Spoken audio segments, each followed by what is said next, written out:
Good morning, Greg here, burning both ends, burning on the front end of May 24th. It is my younger daughter's birthday, very excited about that. And it's a 6:48 a.m. Pacific. I'm excited for the day. Yesterday I really got juiced up with iCore. We had our kickoff webinar. This is that entrepreneurial training I'm taking. And I'm just really excited. It's a huge opportunity. It's going to be a lot of work, but it's going to really, I'm going to grow. I'm going to learn. I'm going to be uncomfortable. I'm super psyched for it.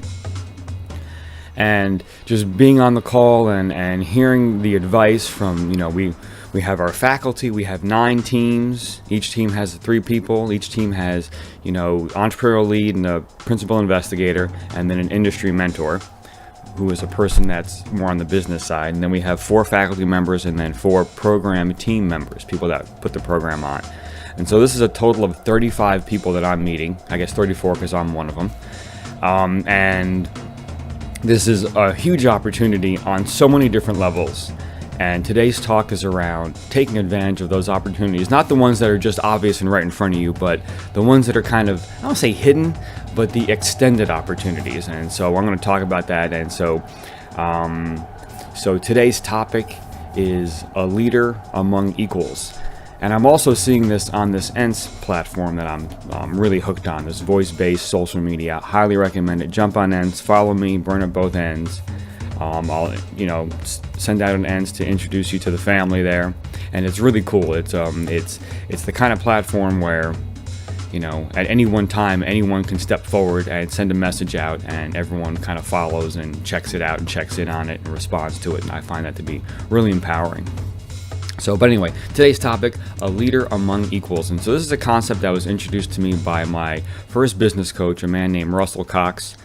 Russell had a lot of really great ideas, and I really picked up a lot of wisdom from him. And so this is one of those pieces that I'm passing along. And so in my experience, the opportunity to lead a team is available to anyone on that team at any time.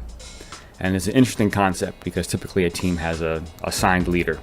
But a great team is agile and can assemble behind any one person at these different times due to like an in-the-moment objective or need of the team.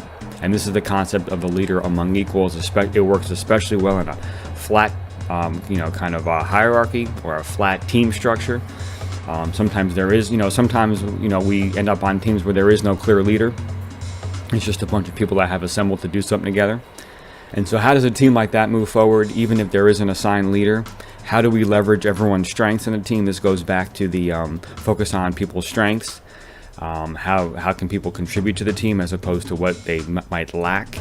And so the concept of a leader among equals, as I said, came from Russell Cox, my first business coach.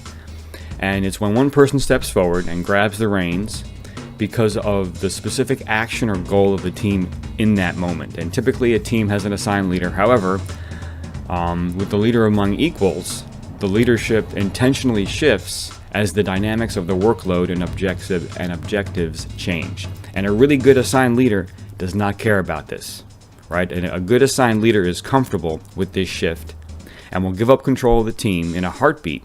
And what this shows is that this shows trust, and it takes patience, and it just shows the team that it can be nimble and agile and it can shift like this because, in my experience, teams need to be able to do this. If teams are rigid and structured, it just makes everything difficult. It slows things down.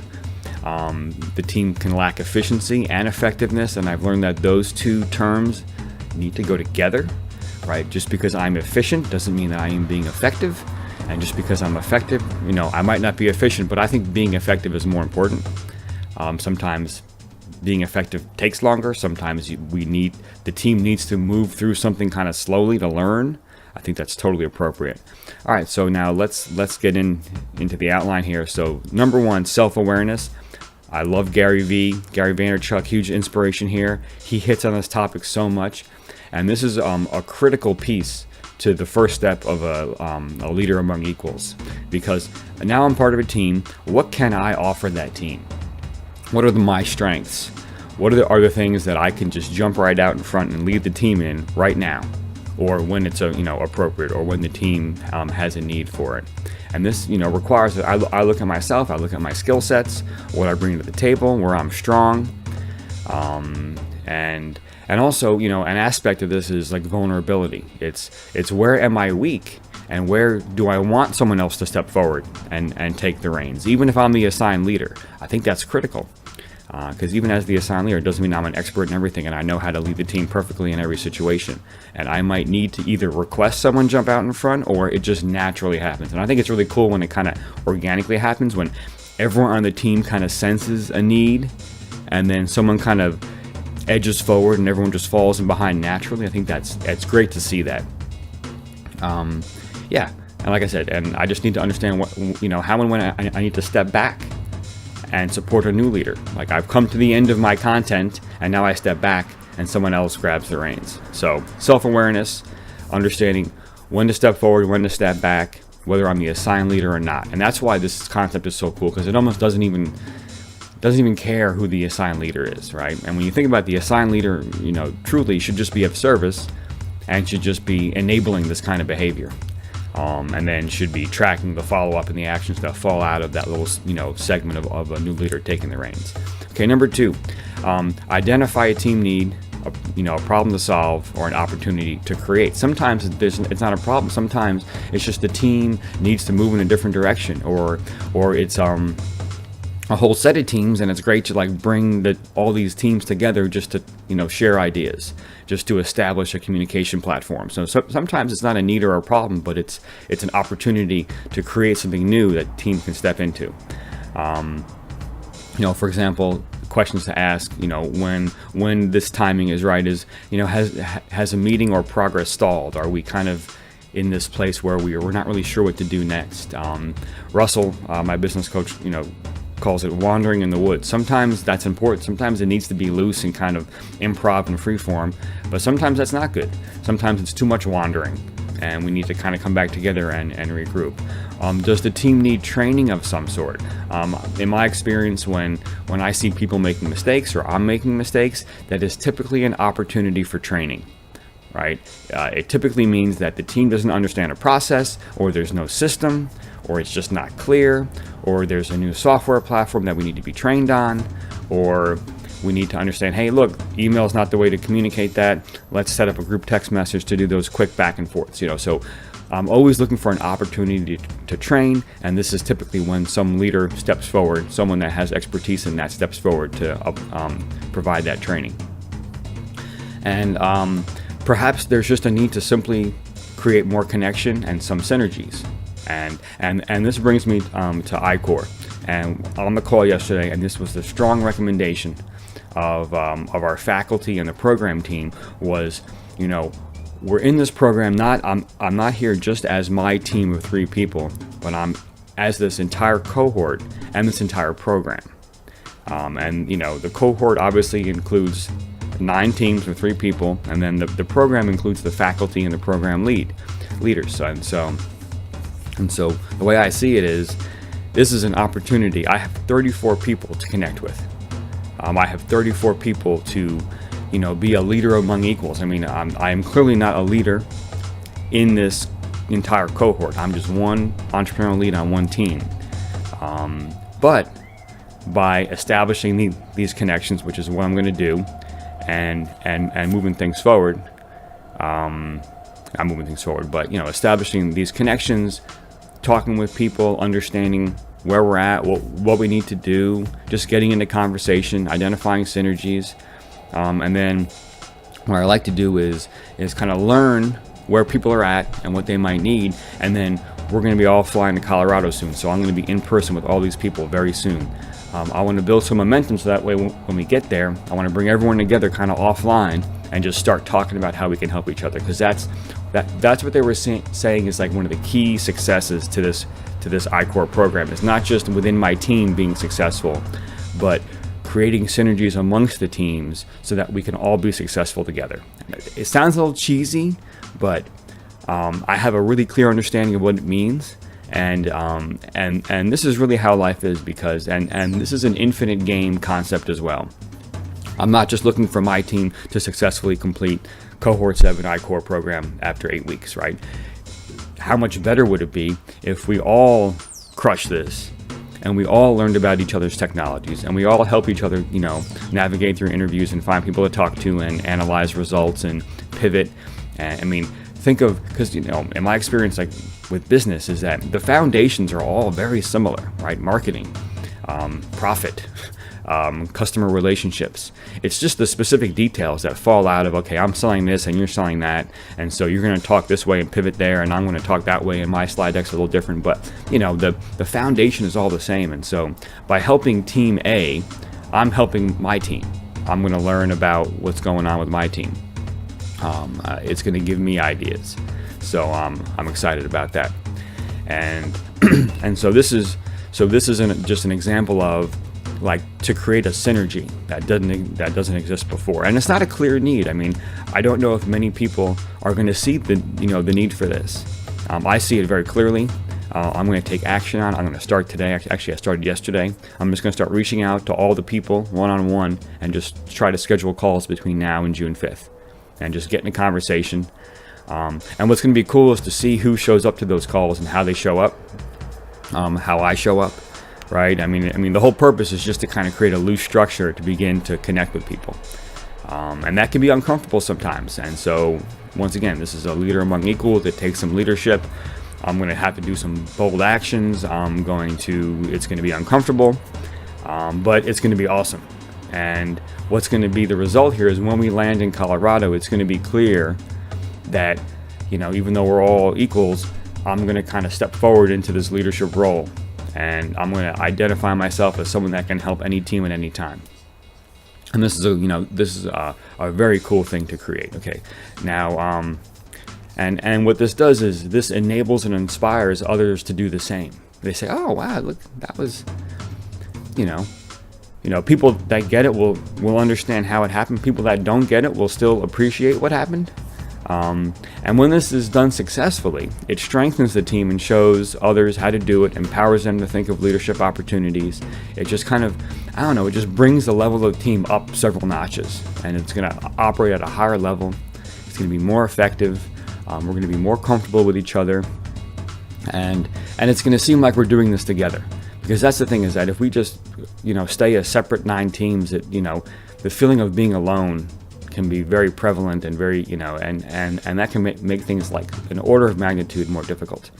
But if we're all together, right, and we know that we can reach out and get support on things, I think it's great. And something else that comes out of this is we start to recognize expertise amongst all the folks in the program.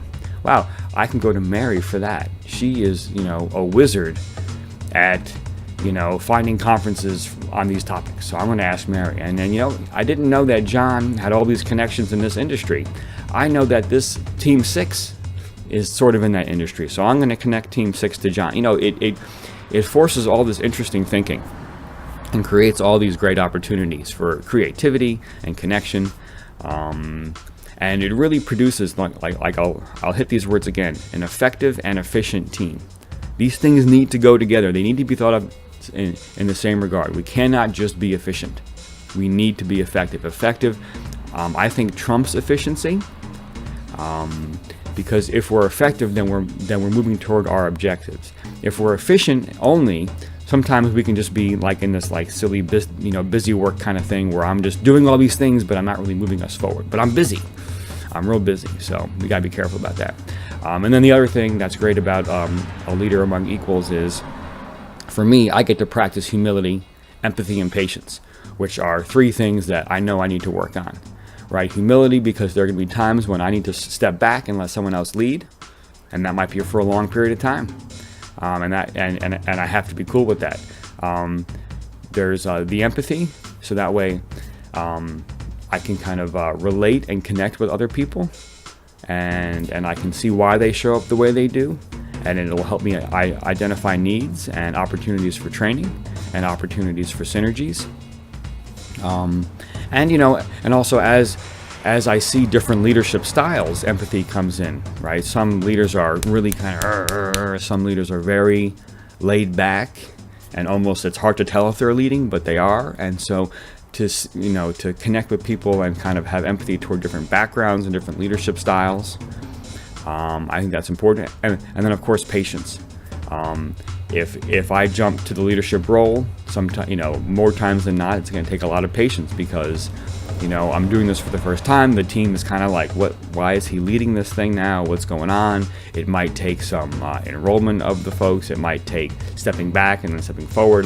Kind of the timing might not be right exactly. So really good practice of patience when we have a leader among equals. And so that's today's topic. I'm really thrilled with it. I was thinking this morning about today's topic, and this one just came to me because I just start kind of like writing down like what I really need to focus on next. And what I can typically find is something comes from my past. It just kind of jumps out, and it's like, wow, remember you learned this, and this really applies to what you're doing right now. And so that's where this talk came from. So I learned about Leader Among Equals way back in 2009 from Russell. Practiced it a lot in my aerospace startup, and I've been practicing it ever since. And sometimes some of these concepts kind of like fall off the radar, even though I'm still doing it, but I kind of forget exactly what it's called. That's why I love this channel. I love putting these outlines together. It's just really solidifying a lot of my experience in life and bringing it kind of like right to the front of my mind, and it's creating lots of connections between some of the more recent things I've been doing. And so I really enjoy it, and I really get a lot out of these posts. So that's today's topic. Hope you enjoyed it. Subscribe if you do. Comment down below. I'd love to hear about your journey, hear about the problems that you're facing, the challenges. I'd love to help however I could. So ask questions. Tell me about your problems. I've linked a bunch of motivational videos in the description. Check those out. The outline for the talk is always in the description. I don't usually say that, but it's always there for you. And then the beats, if you like the beats in the background, that's G Money, my alter ego. I've been drumming for a few decades, love music. And I'm also going to link this new DJ that I've come across. So on the ENS platform, a gentleman went to VoiceCon, which is Gary Vaynerchuk's. It was on May 22nd, 2 days ago, in New York City. And this is his big voice event. And so one of the gentlemen on ENS, I think it was Charlie NYC, was going around just talking to people at VoiceCon and ENSing a bunch of things. And one of the ENSes that he was engaged in was with a DJ that was spinning there, DJ Tasha Blank. And so checked her out on SoundCloud. There she is. Whole bunch of music on SoundCloud, and I'm really digging her whole style. If you go to her website, she's all about having fun and dancing. I love that. I love dancing. My kids love dancing, so I was playing some of her songs for my kids in the car yesterday, and my daughters were getting down to it.